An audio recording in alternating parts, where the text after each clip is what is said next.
Bisnis penjualan barang bekas spare part sepeda motor yang ditekuni beberapa pedagang loak sebenarnya cukup menjanjikan.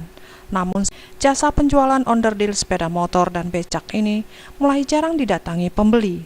Salah seorang pedagang pajak loak spare part di Lampaseh, Ridwan mengaku memperoleh barang bekas tersebut dari para tukang butut yang sudah menjadi langganan mereka untuk keliling mencari spare part dan aksesoris bekas dari warga. Ridwan menyebutkan bisnis penjualan barang bekas ini sebenarnya menjanjikan karena pembeli bisa mendapatkan spare part kendaraan roda 2 dengan harga miring dibandingkan dibeli barang baru dari toko. Hanya saja saat ini pasaran sedang sepi dan mereka pun kekurangan modal untuk menambah stok onderdil Sweatmore.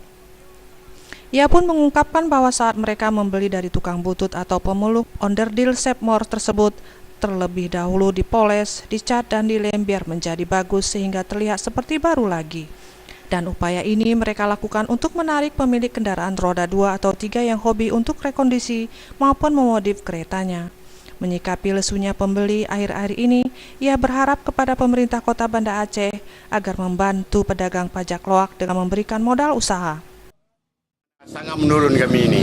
Sepi ya? Sepi. Ya, semuanya kita minta supaya pemerintah memperhatikanlah kami ini. Yang mana pajak lawan ini dari pertama membangun kami ini nggak ada bantuan dari pemerintah. Tolonglah kepada semua pemerintah supaya bisa memberilah sedikit bantuan buat kami. Ridwan menambahkan kalau kondisi seperti ini terus terjadi, kemungkinan pendapatan pedagang pajak loak ini semakin dan terus menurun setiap harinya. Mustafa, Aceh TV.